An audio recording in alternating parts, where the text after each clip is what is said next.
Good morning, everyone, and welcome to Political Philosophy, this time online. I much rather would be with you in person, but because of the circumstances with the coronavirus and such, we are not able to gather together like usual in the lower level of Sacred Heart Major Seminary and enjoy this class together. So I'll do my best to talk about Hugo Grotius today, this 16th into the 17th century Dutch political theorist, a jurist, and diplomat who is known for this idea of international society and known as the father of international law, influenced by the humanist tradition.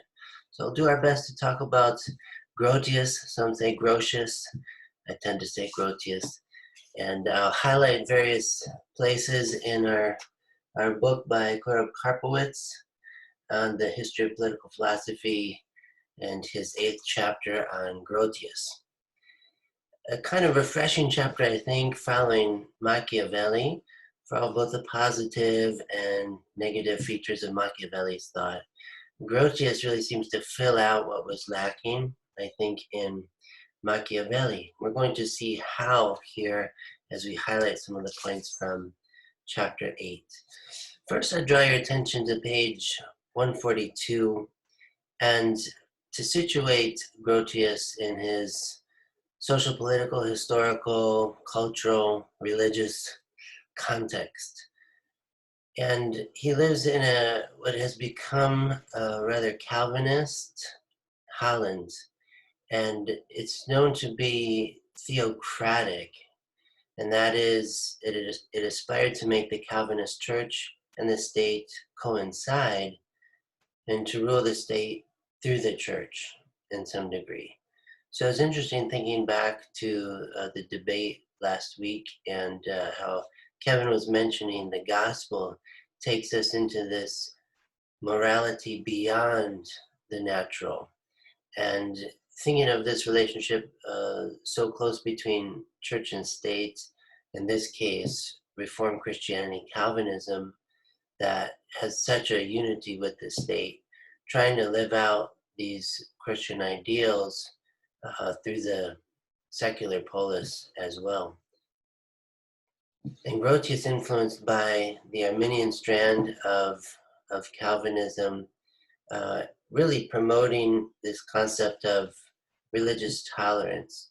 And it's interesting when we locate Grotius, when we locate him in a geographical setting, here we are, in present-day Netherlands, or at the time Holland, right on the coast of the North Sea here. So you could see how for Grotius, it becomes really important to think about international politics with all these various both threats and opportunities of the sea here, for opportunities of trade and travel, but also the threats of invasion. And then to be bordered here by, at the time, what were more known as the Low Countries, but Belgium, Luxembourg, and then present-day Germany, and again at the time the Holy Roman Empire extending around these territories. You had to be very diplomatic being located here on the coastal region and then bordered by all these other various territories.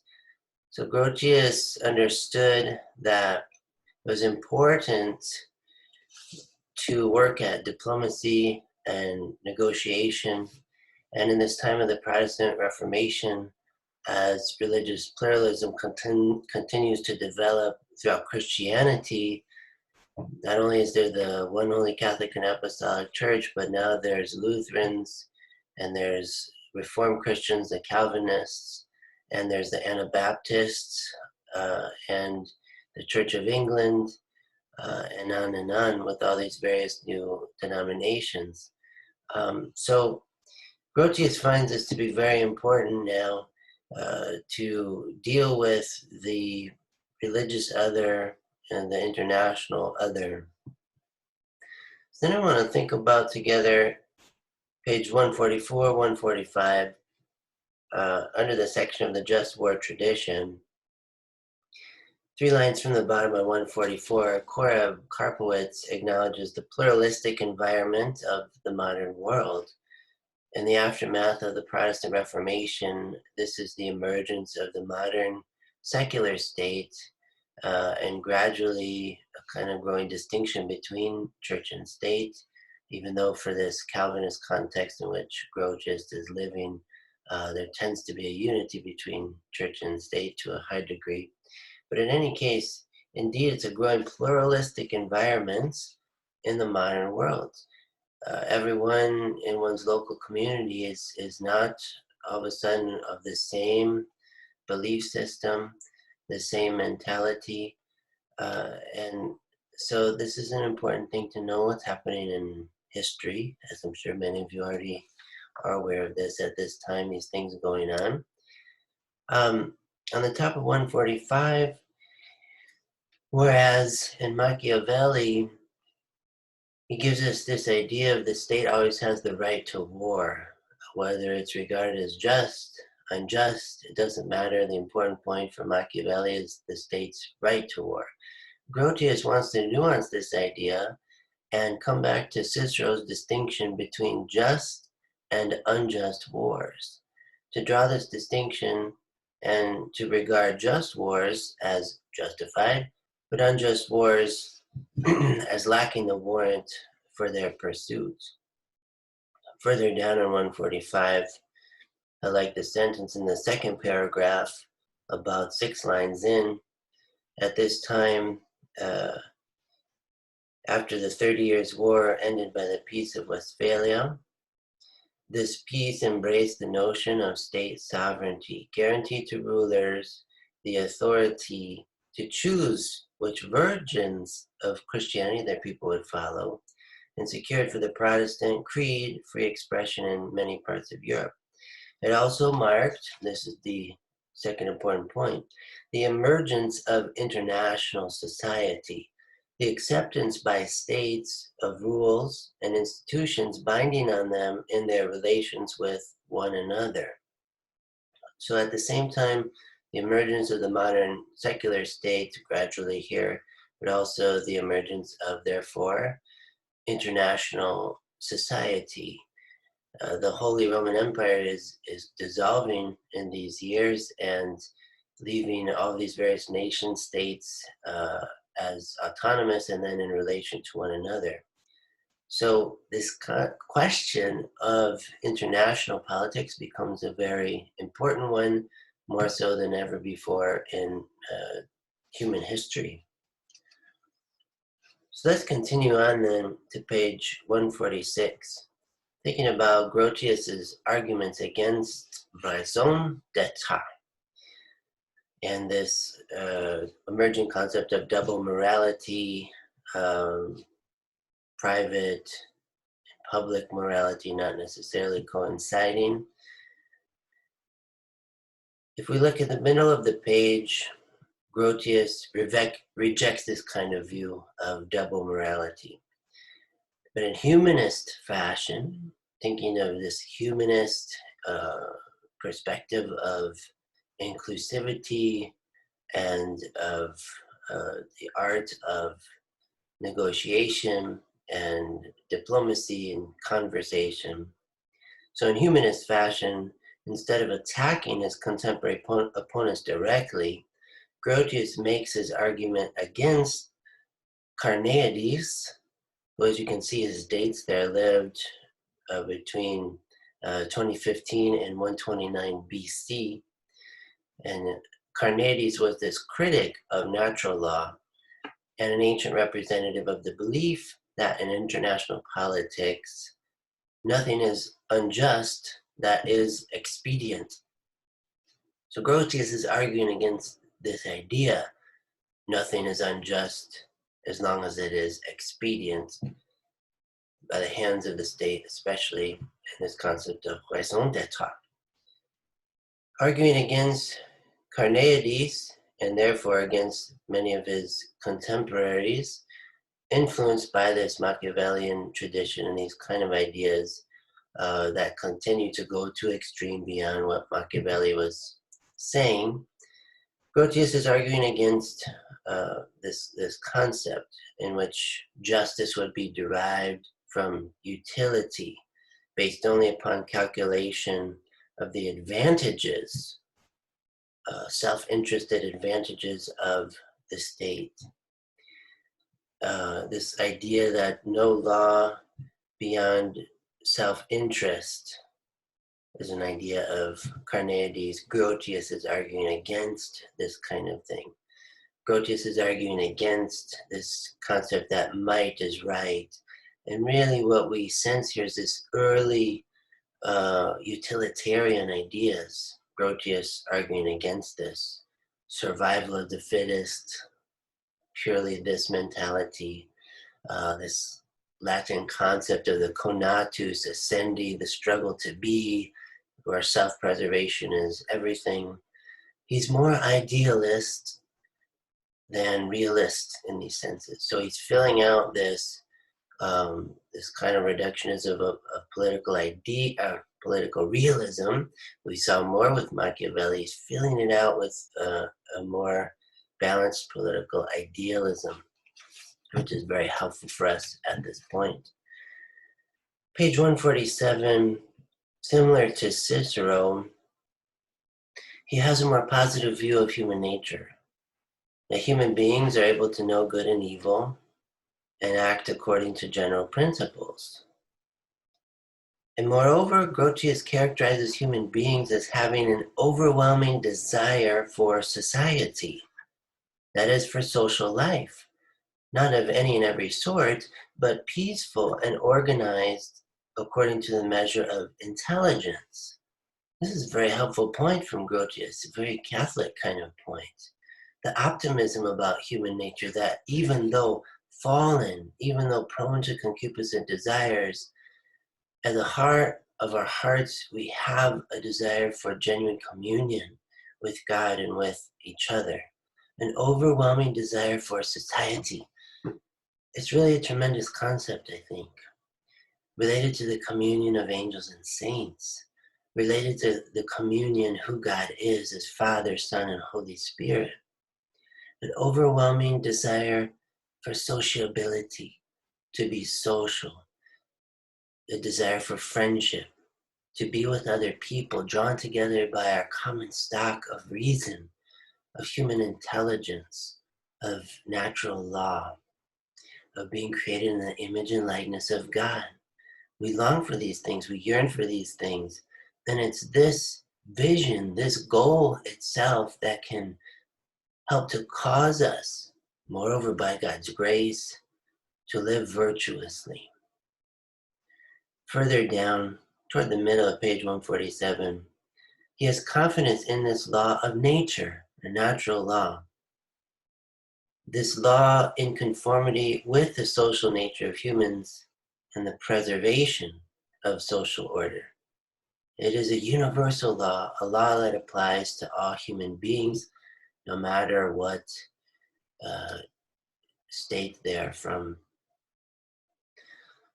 The second paragraph, or first full paragraph on page 147, the first sentence, human beings' natural inclination to one another, sociability or fellowship. In short, the social nature of human beings and not mere expediency is the foundation of natural law, a dictate of right reason which points out that an act, according to whether it is or is not in conformity with rational nature, has in it a quality of moral baseness or moral necessity. So again, this is talking about natural law, a dictate of reason, a universal law applied to all people of all times and places. And it's this natural law that unifies all these diverse states around the world. It's the basis, it's the principle of our unity, of our collaboration. Further down on 147, Grotius divides law into natural law and volitional law. So it's similar to St. Thomas Aquinas, uh, making the distinction between eternal law, divine law, natural law, civil law. So here we're thinking more about the distinction between natural law and civil law, positive law, positive volitional laws that a state can promulgate, legislate. So these positive volitional laws are not always in line with natural law, but Grotius is arguing they should be as much as possible, and that these positive laws should emanate from the power of the state, but should have their ultimate point of reference in natural law. That's the point he makes there. Page 148. Grotius continuing to respond against this idea of a double standard of conduct, a double standard of conduct. He disagrees with this.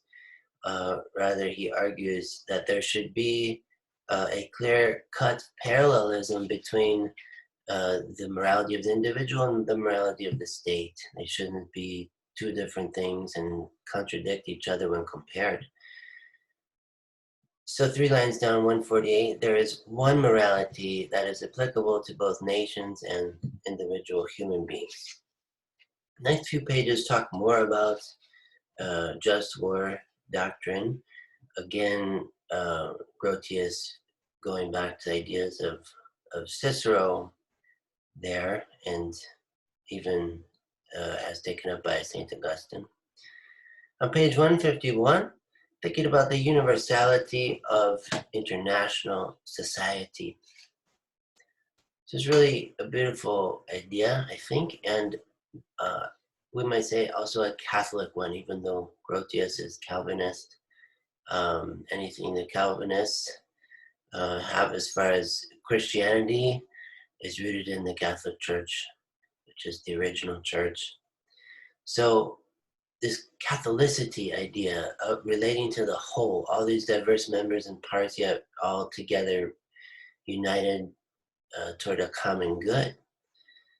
Page 151, about 5 lines down. This paradigm of Grotius is that of an international society, the great society of states.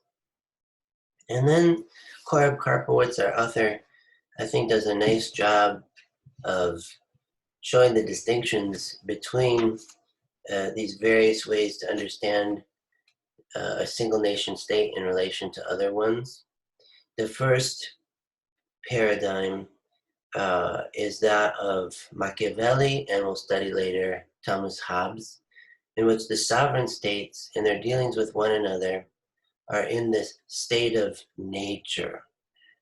Not so much this idea of natural law with this concept, state of nature, thinking of the hermeneutics of suspicion, very self-interested, concerned about the preservation of oneself above the rest, unrestrained by legal or moral rules in their relations with one another. Indeed, a kind of one versus all mentality. So this is one option. The second nuanced option in relation to Dante is the idea that states can be made subject to a world empire and thus escape from the state of nature. So still, in this concept, a more pessimistic view of human nature, and that nevertheless we can escape from it as states in as much as we mutually subject ourselves to a world empire. This sovereignties of individual states transfer this sovereignty to a central authority. The third option, put forth by Grotius on page 152, toward the top, says that states in their dealings with one another are linked together by mutual obligations in relation to natural law, and thus form a society with one another. because of these bonds of mutual obligation, um, bound together by natural law. A society, therefore, without government, so to speak, and so he subjects relations between sovereign states to the rule of law. Further down on 152, thinking through this third option of Grotius more, he regards the formal equality of all states, as if all states are equal, based on the principle that all human beings are equal. Whether young or old, man or woman, all human beings are equal. All states are equal. There is no inherent national superiority of one state in relation to another. The equality of all states, a fundamental principle of international law. That all states, in a sense, have this intrinsic right and dignity to a peaceful coexistence, to achieving the common good, even to this universal destination of goods throughout the world. Further down, arguing against the imperialist theories of his time, which indeed often tend to go hand in hand with the kind of fascist concept of things, this national imperialism, this nationalism would also be called populism. Arguing against these kind of imperialist theories, Grotius denies that some peoples can be subjected to conquest because of their religion or their alleged cultural and intellectual inferiority. This was an idea prevalent in the days of colonization, that certain states would enslave other people groups because they were of a different religious background, racial background, and seen as inferior in some way, seen as less than human in some way. But rather, Grotius argues, all humans are capable of reason. All humans are capable of reason, even, we might say in metaphysics, in potentia. The infant in the womb is not yet a scholar and writing books and studying and things, but the infant in the womb has the intellect in potentia. And even when it comes to disability, the same thing. Human beings always are related to each other and united together because we all have rational souls, even if our cognitive capacities aren't functioning at the highest degree due to age, due to accident, due to various disabilities. It doesn't matter. So we're getting into much deeper principles about human dignity here, and indeed the Catholic vision of the equality of all peoples and what Grotius calls the great society of all humankind. On page 153, it's an international society, the concept of a cosmopolitan society. And the common vision of securing the good of all states, of all peoples. And just one more point then, in this short video on Grotius. Sorry that we're not able to converse more about these themes and ideas, but at least here's something to watch, to help think about. I'll invite you to react to these thoughts, respond to this in the discussion board. Page 155, the last point I have from this chapter. The Korab Karpowitz speaks of the danger that humanitarian intervention can be used as the cover for ambitious designs, by which no faults of kings, but their power and authority will be assailed, and this danger cannot be completely removed. But to quote Grotius further, right does not lose its nature from being in the hands of wicked men. Uh, so collectively approved action, the last thing, the first paragraph on 155, collectively approved action can reduce the risk of self-interested interventions covered by a thin cloak of humanitarianism. So this is a nuanced point in saying that anything that is accompanied by the label humanitarian isn't necessarily genuinely so. It may be under this veneer, this thin cloak of a humanitarianism that is just being used as a foil for ambitious designs of sovereign powers. But I think the key point here is Grotius insists that human rights based in natural law does not lose its nature or binding authority, even from being in the hands of wicked men. So, in other words, natural law always um, attests to itself, even when it is violated. It shows once again that it is true, that it is there, that something has gone wrong, that violated human rights and human dignity. Okay, so that's my attempt, chapter 8, for Karpowitz on Grotius, the idea of international society, international law. It's a beginning for discussion. Thanks so much for watching, and looking forward to hearing your comments on the discussion board. See you again soon.